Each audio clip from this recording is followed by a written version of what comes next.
సువార్త 14వ అధ్యాయం. మత్తయి సువార్త 14వ అధ్యాయం 34, 35, 36 చివరి 3 వచనాలు. వారు అద్దరికి వెళ్ళి గెన్నేసరతు దేశమునకు వచ్చింది.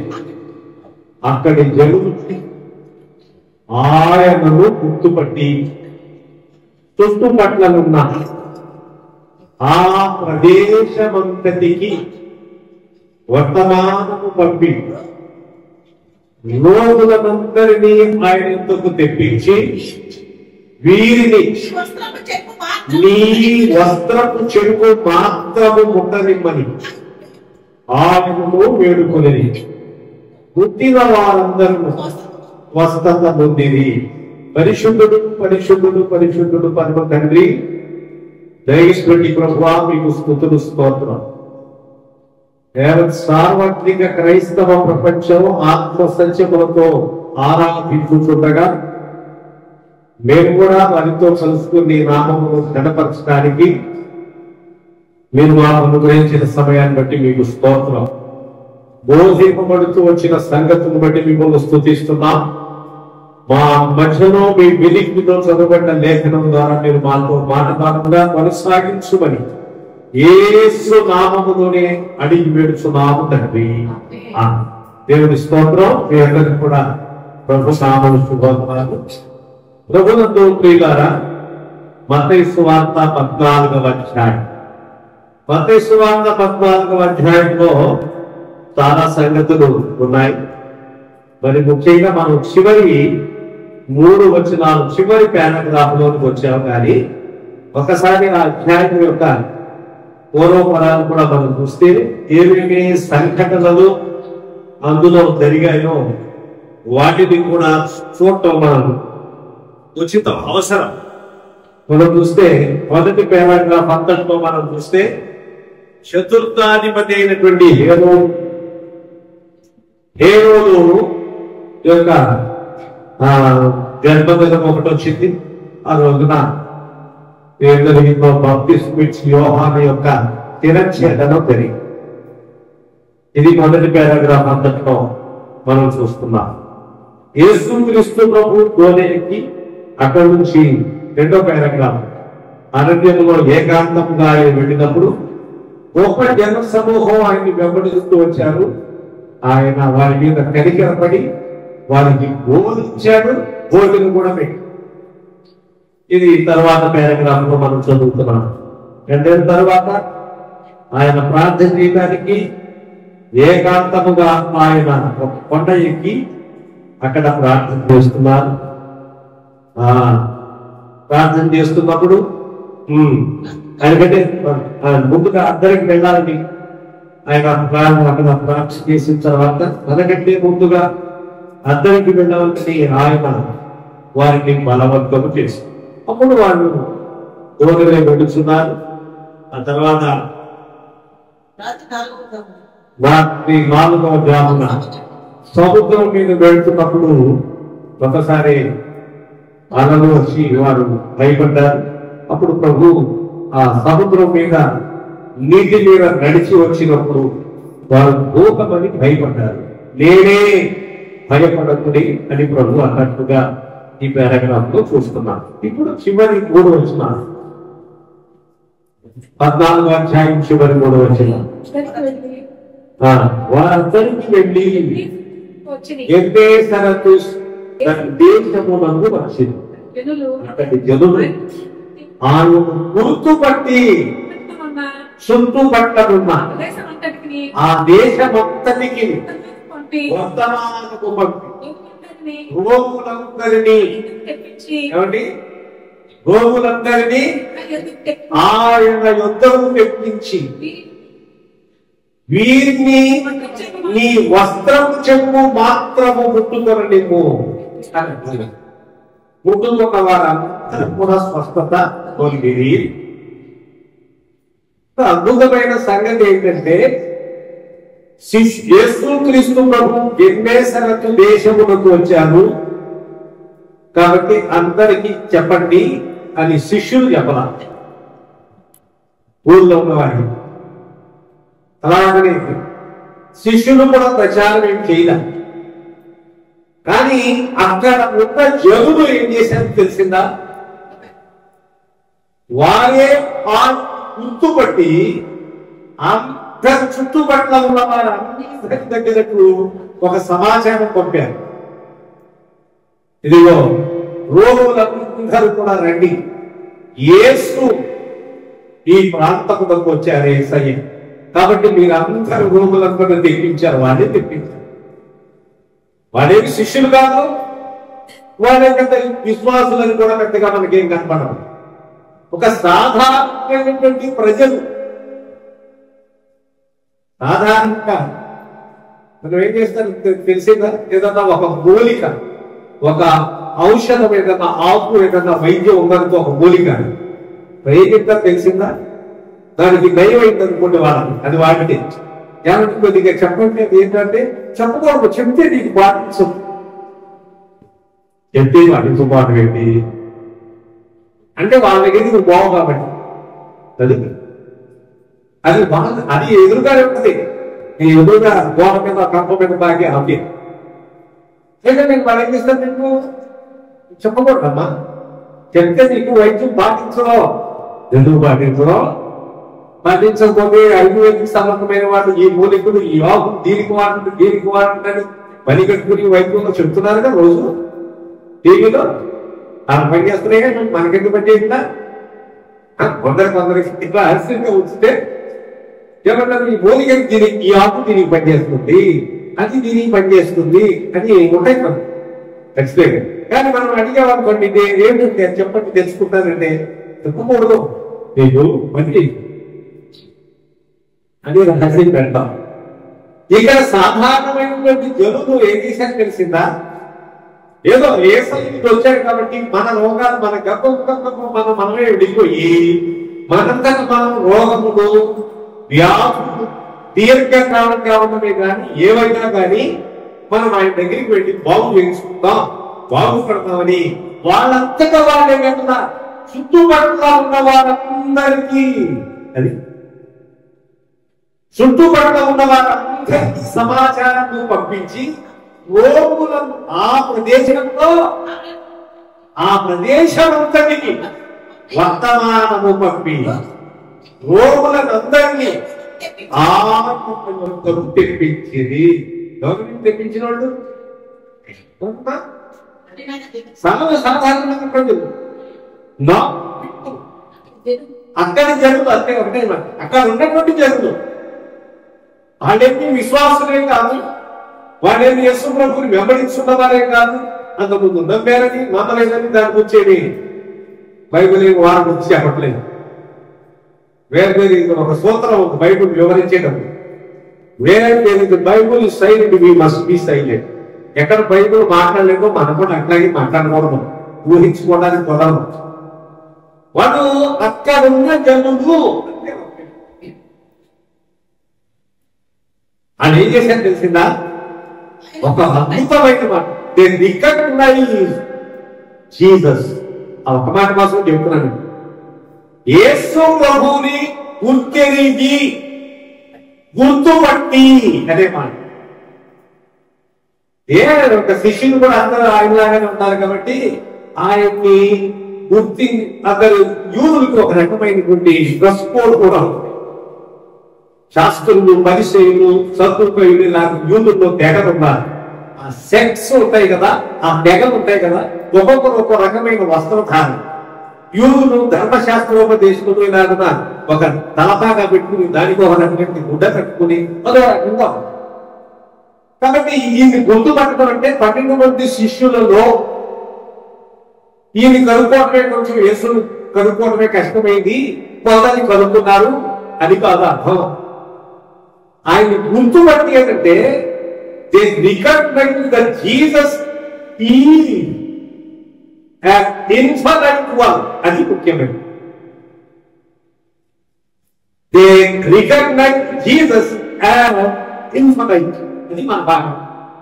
మళ్ళీ చెప్తాను, రికగ్నైజ్ జీసస్ as infinite అంటే అర్థం ఏంటంటే యేసుని అనంతమైన శక్తి కలిగినవా, యేసుని అనంతమైనటువంటి వారు, నిత్యమైన వారు అన్న సంగతి, అద్భుతమైన శక్తి గలవారు అన్న సంగతిని వారు గుర్తించారు. మనిషిని గుర్తించడమే కాదు, అది కాదు, ఆయన శక్తిని గుర్తించారు. ఆయన ఎవరు అన్న సంగతి గుర్తించారు. 12 మందిలో 11వ వ్యక్తిగా ఉన్నాడు, 10 మంది శిష్యులు ఉన్నారు అనుకోండి, ఇంకా జనసమూహం ఉన్నారనుకోండి. వాళ్ళతో ఈయన్ని గుర్తుపట్టడం అంటే ఆ గుర్తుపట్టడం కాదు, అది పెద్ద కష్టమైన సంగతే కాదు. శరీర రీత్యా ఉన్నప్పుడు కూడా యేసుప్రభు గుర్తుపట్టడం కష్టమే కాదు. 30 వెండి నాటకులకు ఇస్కరియోతు యోధ డబ్బు తీసుకుని అప్పచెప్పులోనే ఆయన గుర్తుపట్టారని అనుకోవాల్సిన అవసరం. ఆయన మాట వేరు, ఆయన ప్రవర్తన వేరు, ఆయన నడకడానికి వేరు, ఆయన చూపు వేరు. 12 మంది శిష్యులు పెట్టు, 122 మందిని పెట్టు, ఎవరంతా పెట్టు, వారందరి మధ్యలో ఆయన ప్రత్యేకంగా ఆయన కనబడుతూనే ఉంటాడు. గుర్తుపెట్టిందండి, అదే కదా. ఆయన్ని గుర్తుపట్టి పెద్ద కష్టం కాదు. ఆయన మాట వేరు, ఆయన యాటిట్యూడ్ వేరు, ఆయన స్ట్రక్చర్ వేరు. అసలు ఆయన గుర్తుపట్టలేకపోవడం అనే మనకు అర్థం లేదు. 120 మంది పెట్టి ఎంతమంది అలా పెట్టి మనం గీతంలో చెప్పినట్టు, ఏమండి, ఎంతమందిలో నేను నా ప్రియుని నేను గుర్తుపట్టగలను అని అంటలేదు. ఆమె సొలొమోను ఏదో సొలొమోను గురించి మాట్లాడుకోండి చెప్తున్నా మాట. కాబట్టి సొలొమోను గుర్తుపట్టేటట్టయితే ఏమండి, మనం ఆ రోజు మా ప్రజలు వేసే గుర్తుపట్టడం పెద్ద కష్టమైన సంశయంగా.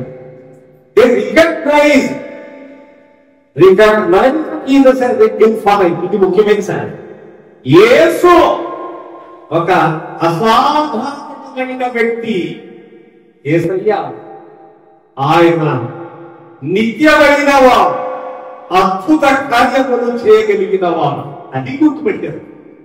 మనిషిని గుర్తుపెట్టేమంటే అలసార్లు అనుకుంటాం, మీరు నన్ను గుర్తుపెట్టారా? గుర్తుపెట్టేలేండి, పలానా చోట పెళ్ళి అవును ఏదో చెప్తాను మనం.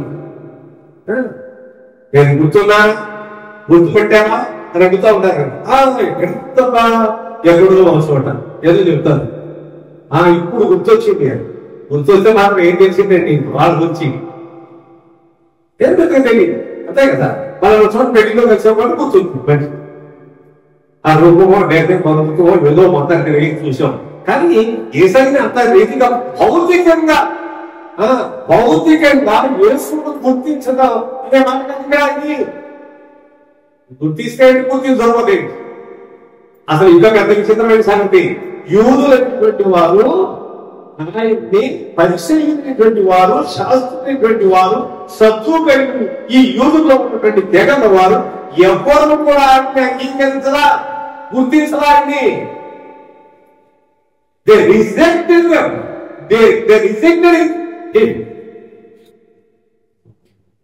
by themselves without any reason. ఏ కారణం లేకుండా తమంతటి తామే ఆయన్ని తృణీకరించారు. కారణమే లేదు, నిర్హేతుకముగా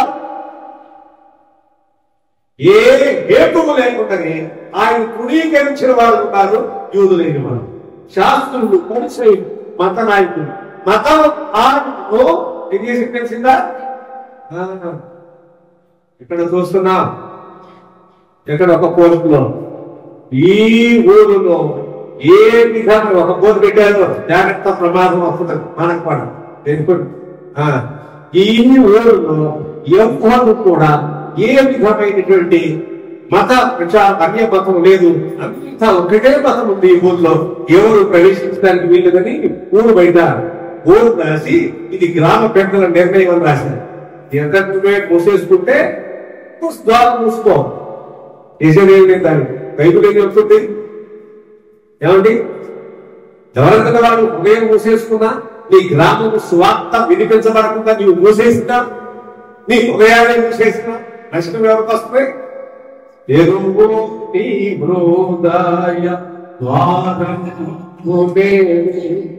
ప్రభు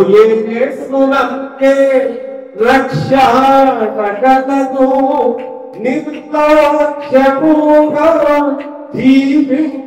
సదేతా వేచియున్నావి తీర్పోని కొరకై పదపోనాకే నోట ఆయాసపడుమో తెలుగోని హృదయములో జన్మముతోనే పాపి నీవు నీతిమంతుడేదో జన్మముతోనే పాపి నీవు నీతిమంతుడేదో కామ క్రోధ లోభ మోహ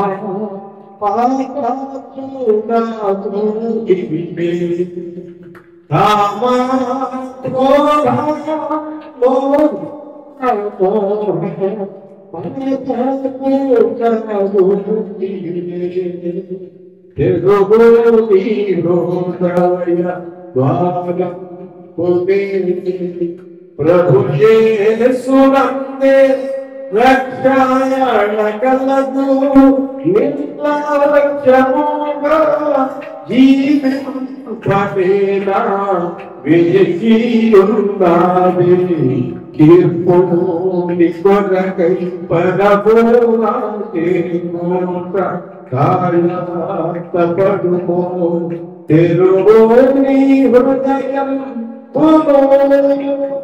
హృదయం మూసివేసుకుంటే ఒక గ్రామం కూడా ఒక చట్టం పెట్టుకుని కోర్టు పెట్టుకుంటే ఎవరికి నష్టం కలుగుతుంది?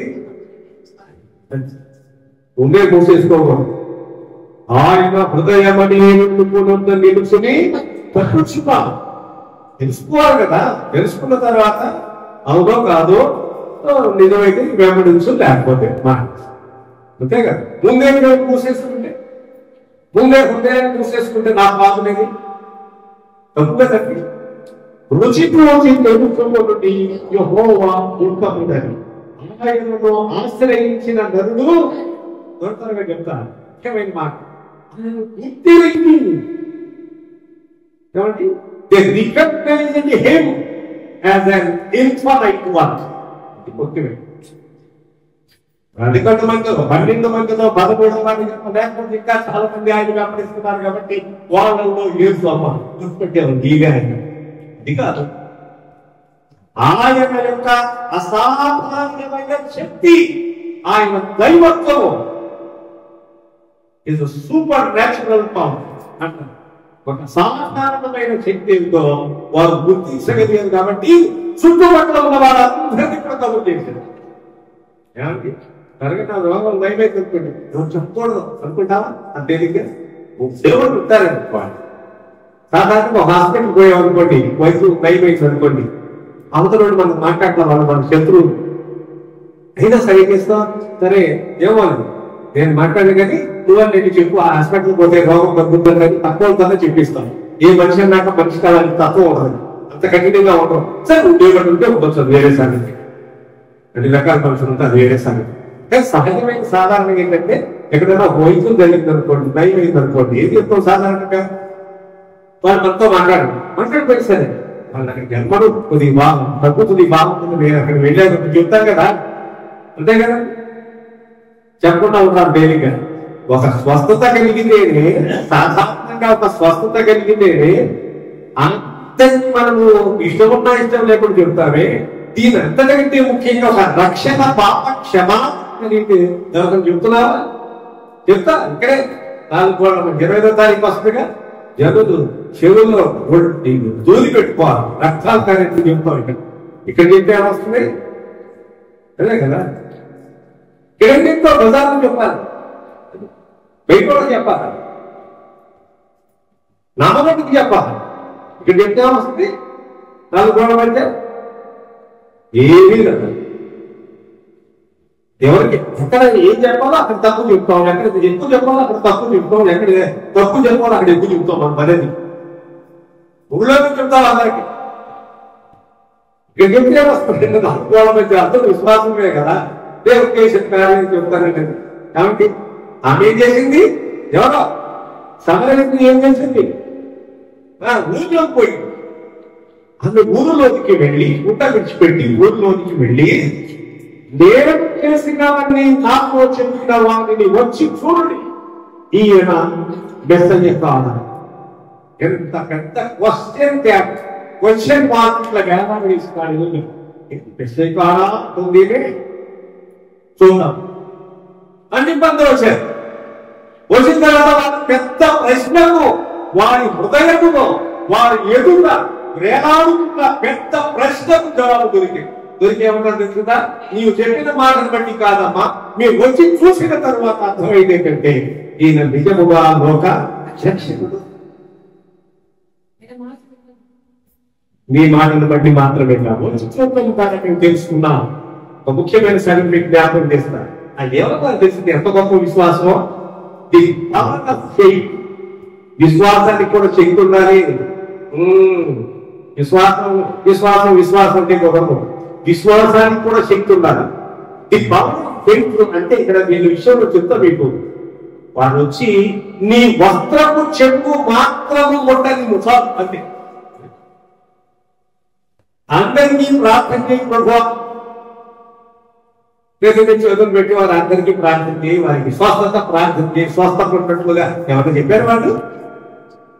చూడండి, ఆ విశ్వాసంతో అది దాన్ని ఏమంటారంటే ది పవర్ ఆఫ్ ఫెయిత్, విశ్వాసం యొక్క శక్తి. ఇంకో మాట చెబుతున్నాం, మనకి మరి విశ్వాసంలో మనకి శక్తి లేకపోతే దేవుడు మన సహాయం అంటే దేవుడు ఒక కార్యం చేయడానికి మన సహాయం కూడా దేవుడికి అవసరమా? నీ సహాయం నా సహాయం ఎవరి సహాయం అక్కర్లా. కానీ ఇంకొక మాట, డాక్టర్ గారి దగ్గరికి వెళ్తాం, డాక్టర్ గారండి అలా హస్తవాసి మంచిదండి అంటారు. హస్తవాసి ఎంత మంచిది? చేయబడుతుంటే రోగం పోతాడు, ఎదుగు పోతారు తేలిగ్గా. కానీ అలవాటు తెలిసి డాక్టర్ గారు మంచి వైద్యం చేస్తున్నారు, రైతు బాగుంది, హస్తవాసి మంచిది అంటున్నారు. నమ్మకం ఉంటే వేడలు వేసుకుంటాం అంటారు. కాబట్టి డాక్టర్ గారు హస్తవాసి మంచిదండి అని డాక్టర్ గారు ఇచ్చిన ఆ మందులు వేసుకోకుండా వెనకుండా కూర్చుంటే రోగం పోతా? రాత్రే యేసయ్య ఆయనే నా భర్తను ఎందుకు తీసుకురావట్లేదు గుడికి, ఆయనే నా భార్యను ఎందుకు తీసుకురావట్లేదు గుడికి? బుద్ధి జ్ఞానం ఉంటారు మనం అంటానికి కనీసం. మనకి ఒక కామన్ సెన్స్ ఉంది కదా. యేసుతో మర్యాద వస్తుంది. 3:20 ప్రకారంగా ప్రకటన గ్రంథం, ఇదిగో నేను తలుపు వద్ద నిలుచుని తలుచుచున్నాను, ఎవరైనా మా స్వరము విని తలుపు తీసినట్లా నేను అతని యుద్ధకు వచ్చేదను, అతనితో కూడా నేను నాకు కూడా అతనితో భోజనము చేయమని చెప్పి. అంతేకాని తలుపు పగలగొట్టుకున్నాడు ఆయన మర్యాదస్తుంది. వ్యవసాయం మనం ఎక్కడికైనా ఇంటికి వెళ్తాం, ఇవ్వాలి పిలవాలి, వెళ్ళిపోవడం బెంగళూరులో వస్తున్నా తప్పు కదా. ఎక్కడికైనా ఇంటికి వెళ్ళాము, మనం ఏం చేస్తాం, అయితే పిలుస్తాం ఉన్నారా, ఇంకొంచెం ఒక గేట్ మొదటి గేట్ దాటానికి కొంచెం పిలుస్తాం, రెండో గేట్ ఇంకా కొంచెం జాగ్రత్తగా పిలుస్తాం. అది మర్యాద, కామన్ సెన్స్ కనీసం. ఎస్ఐ కూడా అంతే, కొన్ని తల్లి చేసుకుని వచ్చేది లోపలికి, అదే కదా తెలిస్తే వస్తాడు, లేకపోతే మర్యాద వస్తుంది. మర్యాద లేనివాడు కాదు, ఆహ్వానిస్తే వస్తాడు, లేకపోతే అదే కదా. కొందరంటే తెలియని ఒప్పుకోడు, బుద్ధిహీనంగా అందరినీ మార్చేయచ్చు కదా, అందరినీ రక్షించేయచ్చు కదా, అందరికీ అన్ని ఇచ్చేయచ్చు కదా. ఈ తెలివి తొక్కుతారు కదా. నీకు తెలిసినంత దేవుడు తెలియకుండా పోయినట్టున్నావా? అదే కదా. నీకు తెలిసినంత నాకు తెలిసినంత దేవుడికి తెలియకుండా పోయిందనుకున్నావా? ఆయన ఏది చేయాలో అదే చేస్తాడు, ఏది న్యాయం చేస్తాడు. ఆయన చేసిన న్యాయం, ఆయన న్యాయం. దేవుడు న్యాయవంతుడు, యథార్థవంతుడు. ఆయన చేసిన న్యాయం, ఆయనే న్యాయం. మనకు తెలియదొక్కుతారు, ఇట్లా చేశారు, అట్లా చేయవచ్చు, ఎట్లా చేయవచ్చు. మనకు తెలిసినంత వీళ్ళకుండా పోయింది అనుకుంటున్నాం, తెలియదొక్కుతారు. పిచ్చిమాట. దేవుని ఒక వ్యక్తి and a final person can question an infinite God. ఒక అంతంత మాత్రము కనబడి ఆగిపోయేటువంటి మానవుడు అనంతమైన నిత్యమైన దేవుడిని ప్రశ్నించడానికి శక్తి ఉందా? ఉంటుందా? అదే కదా. మనం ఇంత ఉదయం పూసి గడ్డిపు సాయంత్రము వాడిపోవడం బయట చెబుతుంది. వాస్తవం యథార్థమైన మాట. నీటి మీద తేలిడి ఏమన్నా బుడగా,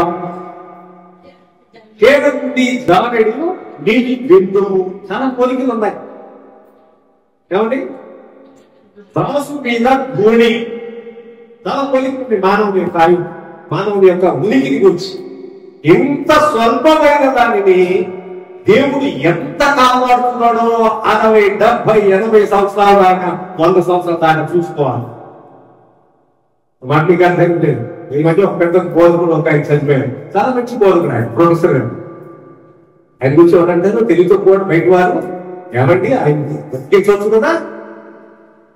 బుద్ధి కనీసమైన కామన్ సెన్స్ మనుషులు ఆయన దక్కించవచ్చు కదా. మీకు తెలుసో లేదో ఆయన్ని 3 ఏళ్ళ నేను చనిపోతా ఉన్నాను కిడ్నీస్ వ్యాధితో. కిడ్నీ సమస్య ఉన్నాయి. నేను 3 సంవత్సరాలు చనిపోతానన్నాను. ఆయన 33 ఏళ్ళు బ్రతికాడు.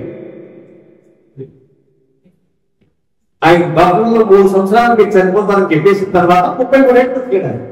33 ఏళ్ళలో ఆ 30 ఏళ్ళు పూర్తిగా దేవుడి సేవలు గొప్పగా బలంగా వాడబడ్డాడు. ఆయన బతకొచ్చు కదా, బ్రతికొచ్చు కదా. అంటే మీకు తెలియదొక్కుతానని నీకు నాకున్నంత జ్ఞానం ఆయన లేకపోతుందా? లోకంలో జ్ఞానం అంతని జ్ఞానం తీసుకొచ్చి ఒక పక్కన పెట్టు. దేవునికి వెరితనం ఉందని మనం వెరిగా తలస్తే కూడా ఒకవేళ మానవుడు లోకంలో జ్ఞానం మొత్తం తీసుకొచ్చి ఒక త్రాసులో ఒక వైపు పెట్టి దేవునికి వెరితనం ఉంది అని నువ్వు వెరిగా అనుకుంటే, ఉంది అనుకుంటే ఉందని ఎట్లా ఉందంట. నేనెవరు ఎవరు మారిపోయినవాడు అదే కదా. దేవుడికి వెరితనంతోనే అన్నాకి నేనెవరు, ఎవరు మాత్రం ఎవరు, ఎంత మనిషి అన్నాకి సాహసమే ఉంటుంది. కాబట్టి మనం అంటానికి భయం, ఎవరు అనలేదు. ఒకవేళ దేవుడికి కూడా వెరితనం ఉంది అని అనుకుంటే పొరపాటున వెరిగా ఆ లోకం అంతటికంటే దేవుడికి వెరితనమే గొప్పది అని పౌరులు ఇంకేం ప్రశ్నిస్తారు? ప్రశ్నించేలేదు. త్వరగా చెప్పండి. 2 మాట 34, 35, 36 2 ముఖ్యమైన మాటలు నేను చెప్తాను. జీసస్ వాళ్ళు గుర్తుపెట్టారు. ఎంత చక్కని మాట. ఇంకో మాట చెప్పుకుంటారు. వాళ్ళు గుర్తుపెట్టి ఏం చేశారు? 3 ముఖ్యమైన మాటలు చెప్తారు. 3 వచనాలు. జీసస్ ఏ తెలుగు గుర్తుపెట్టారు. గుర్తుపెట్టి ఏం చేశారు తెలిసిన వాళ్ళు? చుట్టుపక్కల ఉన్న ప్రదేశంలో ఉన్నటువంటి రోగులందరూ తెప్పించారు. ఏమంటారు? శిష్యుడు చెప్పారా? ఎక్కడ రోగులు అందరూ తీసుకురండి, ఏసై వచ్చాక అవకాశం సద్వినియోగపరచుకోండి. మెడికల్ క్యాంప్ పెట్టారు ఇక్కడ. 7 గంటల నుంచి 8 గంటల వరకు మెడికల్ క్యాంపు. మీరు వచ్చి ఉచితముగా పరీక్ష చేయించుకోవచ్చు అని చెప్తే చాలని చేస్తాను. చాలా మెడికల్ క్యాంప్ పెట్టాము చర్చిలో, మెడికల్ క్యాంప్ పెట్టాము లైన్స్ క్లబ్ లో. కాబట్టి మీరు ఈ టైం నుంచి ఈ టైంకి పలానా స్పెషలిస్ట్ డాక్టర్లు వస్తున్నారు, మీరు వైద్యం చేయించుకోవచ్చు అని గ్రామ పెద్దలు, పంచాయతీ వారు ఏదో ఒకవేళ లైన్స్ క్లబ్ లో చేస్తే వాళ్ళు చేస్తారు. నేను ఎవరు నిర్వహిస్తే వాళ్ళు ప్రచారం చేస్తారు. ఇక్కడ ఎవరు ప్రచారం చేస్తారు? ఏసై వస్తే. కాబట్టి సాధారణమైనటువంటి ప్రజలు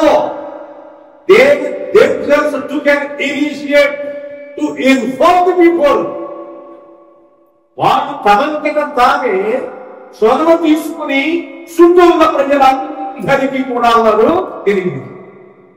శిష్యులు చెప్పారా? కాబట్టి అవకాశం ఉంది, పెట్టి వేస్తే ఇది వస్తారా వారు, కాబట్టి మీరేంటి చెప్పుకోండి అని చెప్పి శిష్యులు చెప్పారా? చెప్పండి. ఏసై శిష్యులు చెప్పారా? అది కూడా దొరకలేదు. అక్కడ ఉన్న జనులు ఒకటి గుర్తుపెట్టుకోండి, ఏసై గుర్తించారు. మనిషిని గుర్తించడం కాదు, అది మనిషిని గుర్తించవచ్చు. ముందు కూడా మనుషులు గుర్తించలేము, మనుషులనే గుర్తించలేము. వాళ్ళ యొక్క పనులు క్రియనే గుర్తిస్తాం. భగవాన్ మనిషిని గుర్తించవచ్చు. నువ్వు మనిషిని గుర్తించావా, గుర్తించలేదా? తీసినాడే మ్యాప్, ఇతనంటే క్వశ్చన్. నీకు గుర్తినా పనులకు చూసారండి. ఏ మాట్లాడుతావుగా కనపడుతుంది, ఏదో ఒకటి మాట్లాడాలి. కాబట్టి ఎదురైనాక కనబడకపోతే నేను మిమ్మల్ని ఎప్పుడు చూశారండి అంటాడు ఒకసారి. నన్ను ఎప్పుడు చూసావయ్యా?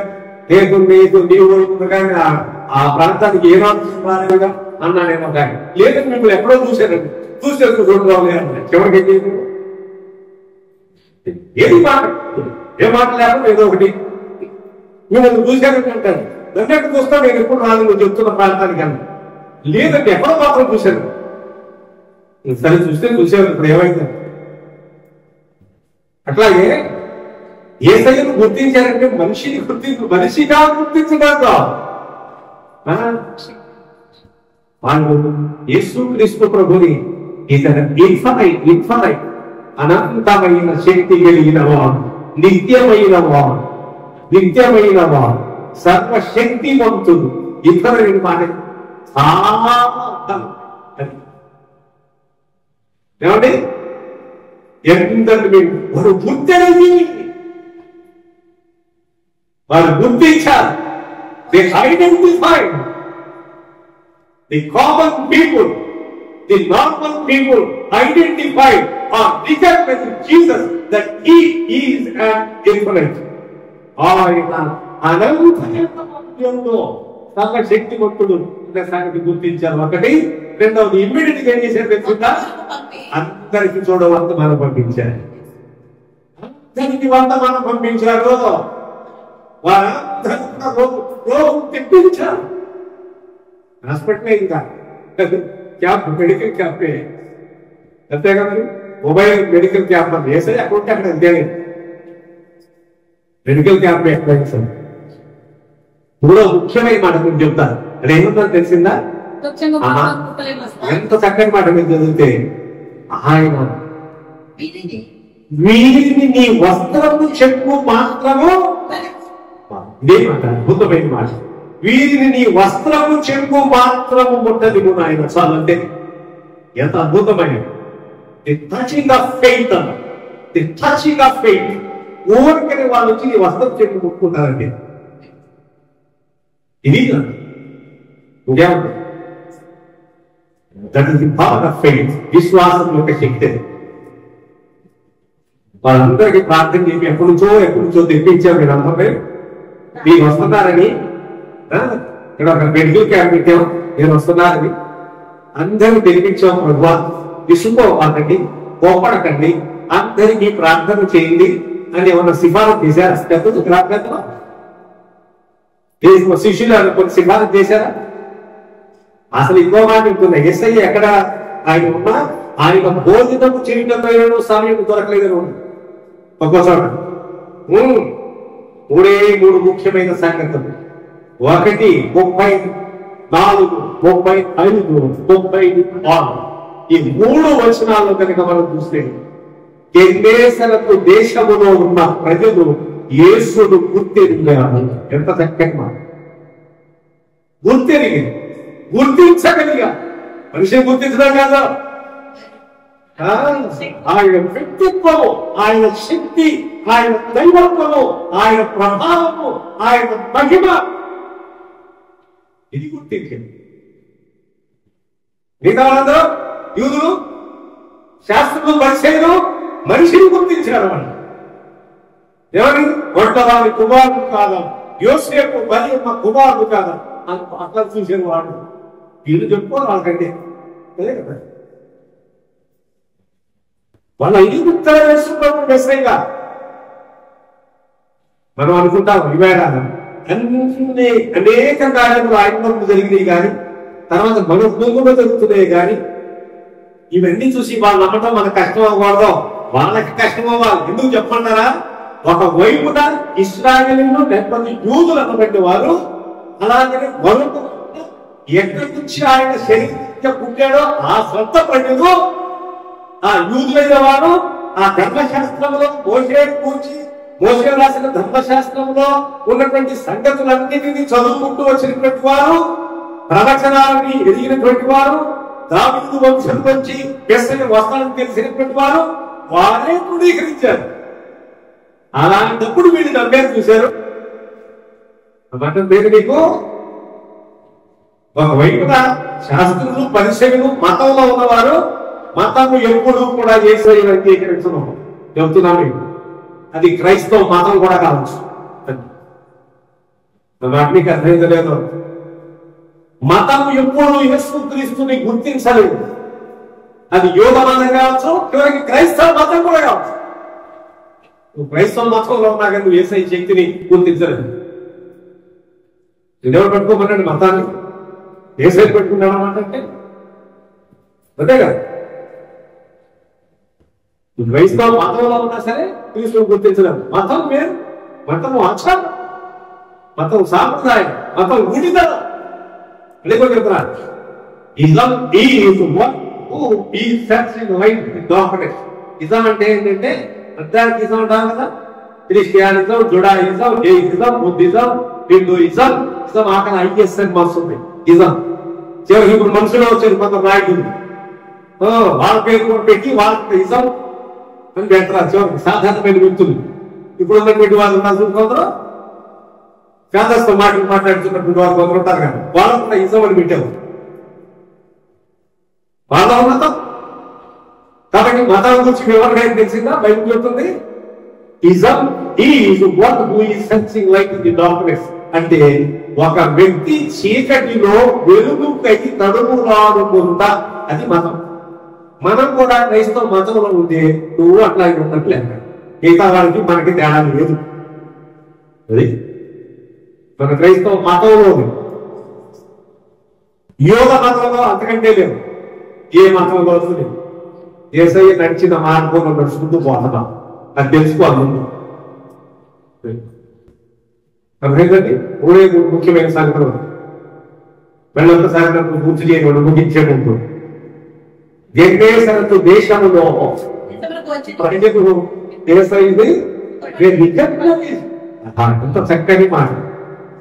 రికగ్నైజ్ ఐడెంటిఫైడ్ అని మాట వాడను. రికగ్నైజ్ మాట వాడాడు. దాదాపు రెండు అనుకోవటం కానీ ఐడెంటిఫైడ్ అనే మాట ఏమో రికగ్నైజ్ అనే మాట క్యాప్ ఉండలేదు. రికగ్నైజ్ అనే మాటకి కొంచెం పెట్టి పొందుతూ ఎక్కువ. ఐడెంటిఫైడ్ మాట లేదు ఇంగ్లీష్ భాషలో. అందుకని రికగ్నైజ్ వాడే భయం చాలా వర్షన్స్ లో, English versions. They recognize Jesus infinite. Recognize Jesus as infinite. అది మన టైటిల్. అర్థమైందండి. అక్కడి వాళ్ళు గుర్తెరిగి వెంటనే చేసిన పని ఏం తెలిసిందా? ఆ దేశం అంతటా ఉన్నటువంటి వర్తమానం పంపి వారిని తెప్పించారు. తెప్పించడం వాడు ఏమన్నా తెలిసిందా? ఒకటే మాట, అయ్యా నీ వస్త్రం చెంగు మాత్రము ఉంటాను నువ్వు అంతే చాలు. మీరేమి రిస్క్ తీసుకున్నట్లా నీ వస్త్రం చెంగు మాత్రం వాడు ముట్టుకుంటారు అంతే. తెలుసా? అంతే చాలు. నీ వస్త్రం చెంగు ముట్టుకోవడం అంతే. నీ వస్త్రం మాత్రం ముట్టానికి మనం పెట్టుకోలేదు. ఆ తర్వాత ఏమో తెలిసిందా? ముట్టిన వారందరూ పునరుద్ధరణమందు ప్రభునందు ప్రియమైన వారులారా, మన దైనందిన విశ్వాస జీవితంలో ప్రభువుని ఎరిగినటువంటి వారు మనం చేయాల్సిన పని కూడా జూమ్ మీటింగ్ లో మొట్టమొదటి 22 నుంచి 23 వెళ్ళింది. ఇవాళ 14 13 ఉన్నాం. నిన్న కూడా 14 ఉంది. ఏమండి ఇంట్లో కూర్చుని చూడటానికి ఏమన్నా బాగా పడింది. నీకు ఎంత ఖర్చు పెడతావు? ఇంటర్నెట్ డబ్బులు దింపి పైకి వాట్సాప్ ఏమిటి యూట్యూబ్లు తిరగేసే బదులు ఇంట్లో కూర్చుని పెద్దలాగే చూడొచ్చుగా. 20 కోట్లు ముందుకెళ్తుందా వెనక్కి వస్తుందా? నీ ఇంట్లో కూర్చున్న వాళ్ళకే నీకు 3 రోజులు నీ దగ్గరికి వాక్యం వస్తుంటే ఏమంత కష్టమైంది? మీరేమైనా వెళ్తున్నారు? మీరు యాప్ డౌన్లోడ్ చేసుకోండి, జూమ్ మీరు డౌన్లోడ్ చేసుకోండి. ఈ విధంగా వినండి, ఈ విధంగా చెప్పాగా మీరైనా. సాధారణమైన ప్రజలు ఏం చేస్తున్నారు? ఇంకా దానికి రోజులు తెప్పించారు. ఏమండి వాళ్ళకి విశ్వాసం ఏం కదా? They were not the followers of Jesus. యేసుని వెంబడించినటువంటి వారు కాదు వాళ్ళు.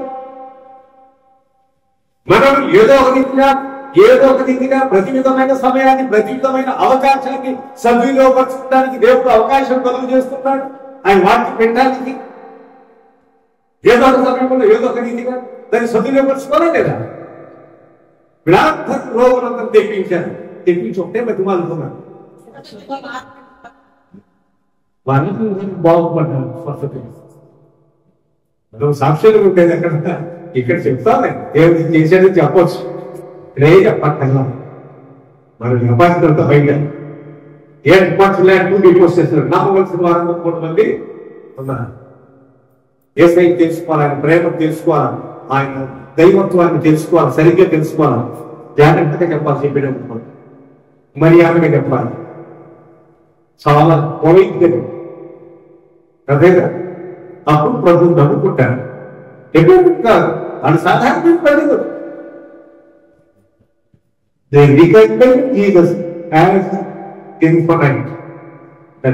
ఆయన అనంతమైనటువంటి వాడు, నిత్యమైన వాడు. ఎస్ఐగా అతను గుర్తించలేదండి యోగులు, వాళ్ళు గుర్తించలా, వాళ్ళు ధృవీకరించారు. ఒకవైపున ఎక్కడి నుండి వచ్చాడు ఏసయ్య, వాళ్ళు గుర్తించలేదు ఆయన శక్తి. ఇది అసాధారణమైన విశ్వాసం. The power of faith, the very combination of the power of faith and infinite power of Jesus. అది దేవుని అనంతమైన శక్తి, అలాగనే సాధారణమైన ప్రజల యొక్క విశ్వాసం యొక్క శక్తి, ఈ రెండు సమన్వయం ద్వారా పనిచేస్తుంది.